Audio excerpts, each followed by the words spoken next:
हाँ, माननीय supreme court ने जजमेंट अपना निर्णय दे दिए। इस निर्णय के मुताबिक 5 लाख बांग्लादेशी, पाकिस्तानी, म्यांमार व अफ़गानिस्तानी जो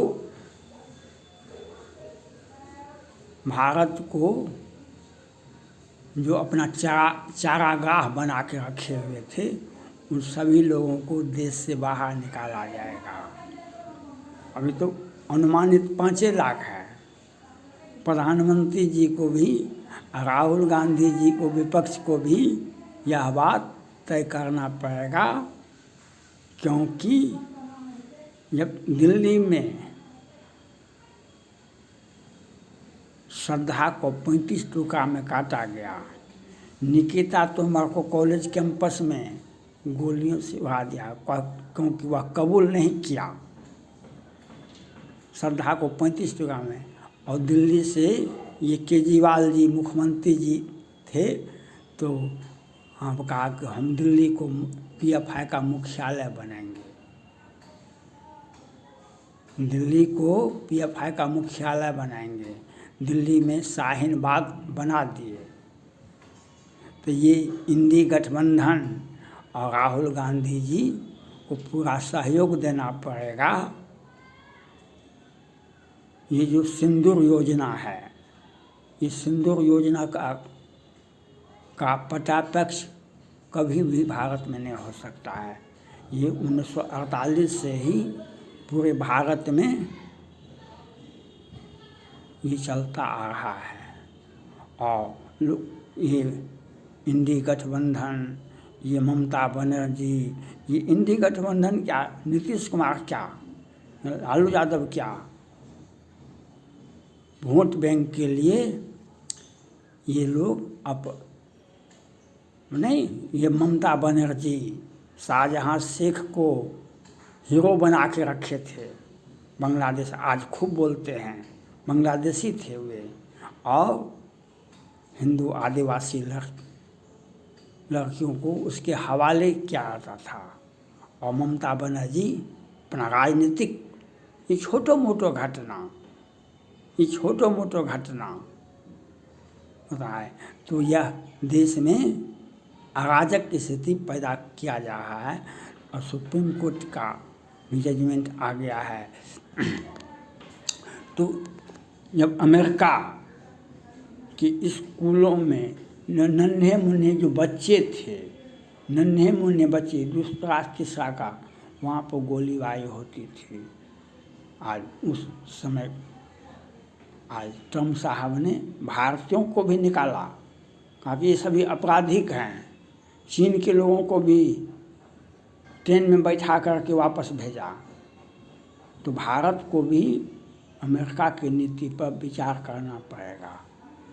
भारत को भी चीन के उइगर मुसलमानों का जो आतंक वहाँ पर फैला, चीन ने किस प्रकार से उसको सीधा किया, वह देखिए आप। ट्रम्प साहब ने कितने भारतीयों को पैर में कड़ी, हाथ में हथकड़ी लगा करके बाहर किया। वह भारत के प्रधानमंत्री नरेंद्र मोदी जी को भी करना पड़ेगा। ये अक्षय कुमार जी कनाडा का नागरिकता लेकर के बैठे हैं। आमिर खान तुर्की जाकर के बात करते हैं, वो तुर्की के राष्ट्रपति से, अर्दोगन साहब से। तो जो जिस देश का नागरिकता लिए हैं उसको उस देश में बाहर फेंकिए, फेंकना पड़ेगा। और जो भारत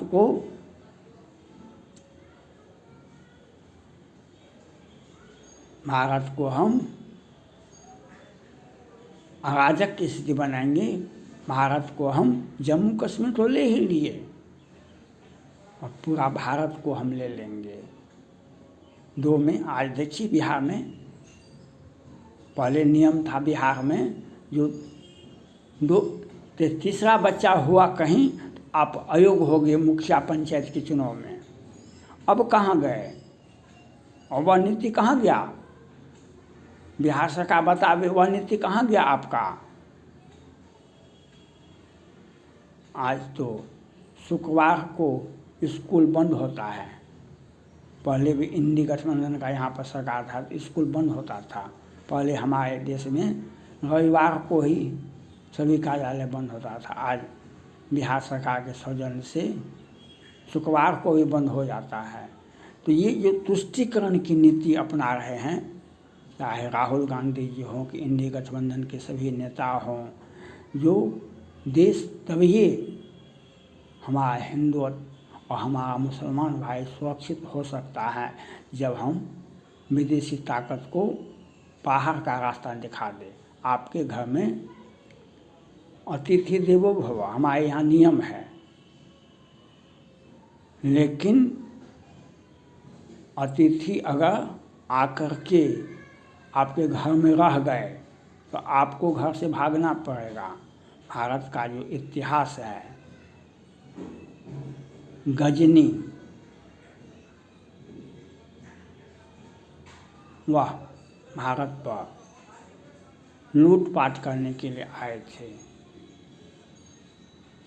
सोमनाथ मंदिर पर हमला किए थे बहुत सारा, और कई एक बार हमला किए थे, और धीरे धीरे भारत पर अधिकार जमा लिए। और 1526 से लेकर के 1789 तक भारत का जो इतिहास है वह मुगल कालीन इतिहास कहलाता है। पौने 200 वर्षों तक हम शासन किया,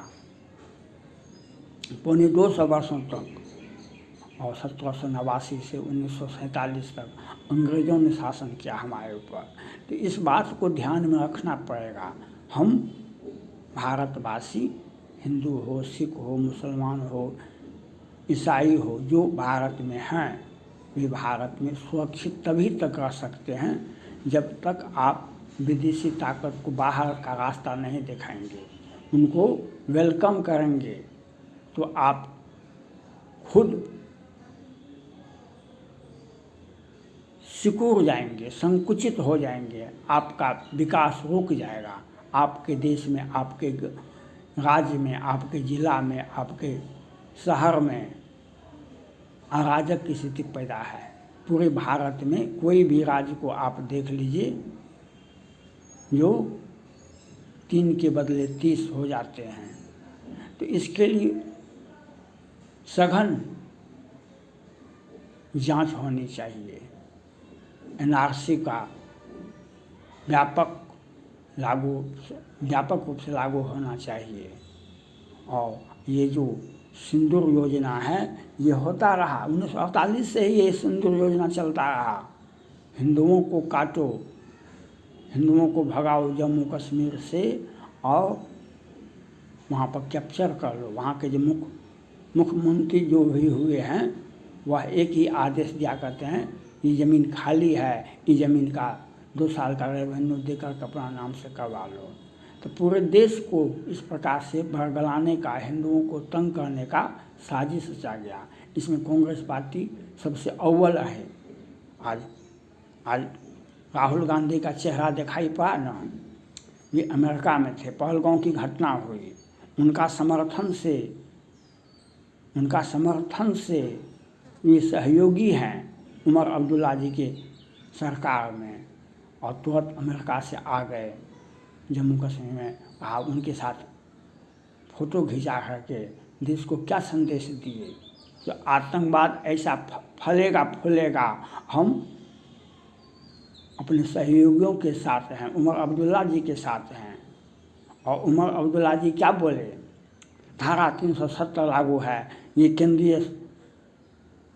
केंद्रीय सूची में है, जम्मू कश्मीर केंद्र शासित राज्य है और ये घटनाएं होता रहेगा। उनका कहने का भाव ये था, वहाँ पर धारा 370 हटा दीजिए, 35 से हटा दीजिए, वहाँ पर आतंकवाद को। ये फारूक अब्दुल्ला जी क्या कहते थे पहले, हम जम्मू कश्मीर का प्रधानमंत्री बनेंगे। प्रधानमंत्री जी ने कहा 1 देश 2 संविधान, 1 देश 1 संविधान चलेगा। तो इनको हिम्मत कहाँ से मिला? तो ऐसे तत्वों को बाहर करना पड़ेगा। तब तक जब तक इन लोग ऐसे तत्वों को बाहर नहीं करेगा तब तक आपके देश में शांति नहीं होगी। आपके देश में शांति नहीं होगी, यह आपको सभी को मालूम है, यह आपको मालूम है। इसलिए एक कठोर निर्णय केंद्र सरकार को लेना पड़ेगा, जो हर विधानसभा में देखें 20 वर्ष पहले वहाँ की आबादी क्या थी, 30 वर्ष पहले वहाँ की आबादी क्या थी। वहाँ पर प्लॉट खाली था, आज वहाँ पर हजार हजार घर बन के तैयार हो गया है। कहाँ से आ गए लोग, कहाँ से आ गए? इसके लिए राज्य सरकारें जो हैं, जो अपना वोट बैंक का, जो केजरीवाल जैसे व्यक्ति हैं, वे कहाँ गए? वे केजरीवाल जी जो अराजक किसी से पैदा करते हैं, आज ममता बनर्जी मोदी जी को चुनौती देते हैं, कहते हैं, वे तो कहते हैं कि सिंधु योजना का हम स्वागत करते हैं, हम उनका साथ देते हैं,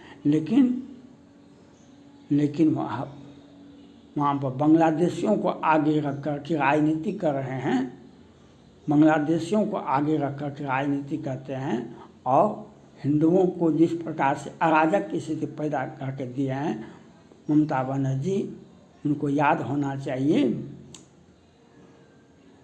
देश के सबसे लंबे काल तक मुख्यमंत्री रहने का इतिहास जो है, ये जो है ज्योति बसु जी का था।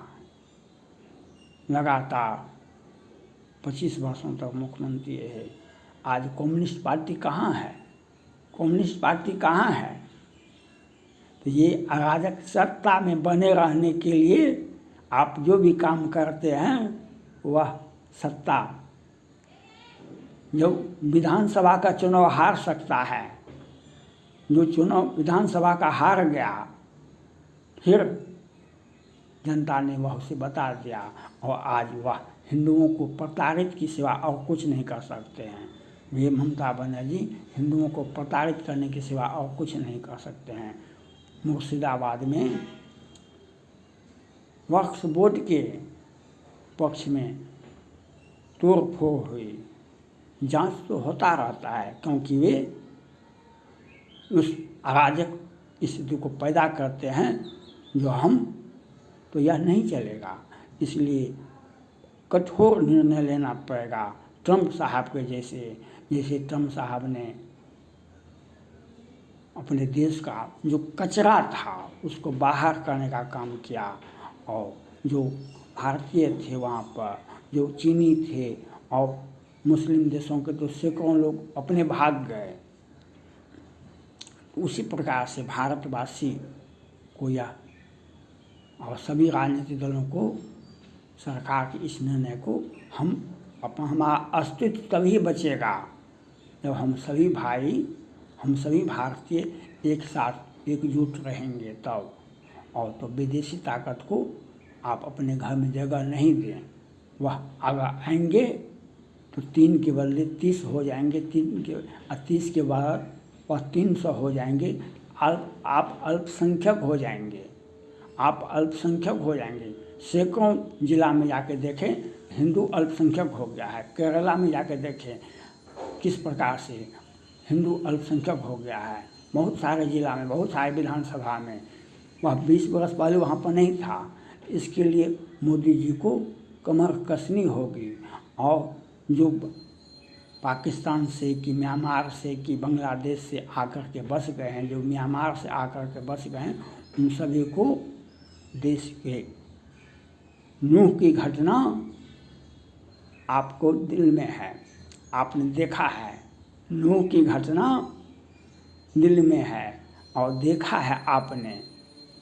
वह नूह पूरे भारत बन जाएगा अगर ऐसे तत्वों को बाहर नहीं किया जाएगा। तो हरियाणा का नूह नहीं, पूरे भारत का नूह हो जाएगा। इसके लिए आपको केंद्रीय सभी राजनीतिक दलों को और प्रधानमंत्री को कठोर निर्णय लेने की आवश्यकता है। सुप्रीम कोर्ट का भी आदेश आ चुका है, इस पर कठोर निर्णय के लिए कचरा को किसी भी परिस्थिति में देश में पनपने के लिए नहीं दे। वह जानलेवा होता है, कचरा जो होता है वह जानलेवा होता है, उसका कोई विकल्प नहीं होता है। उसको बाहर का फेंकना आपके लिए, समाज के लिए, देश के लिए अति आवश्यक है। धन्यवाद।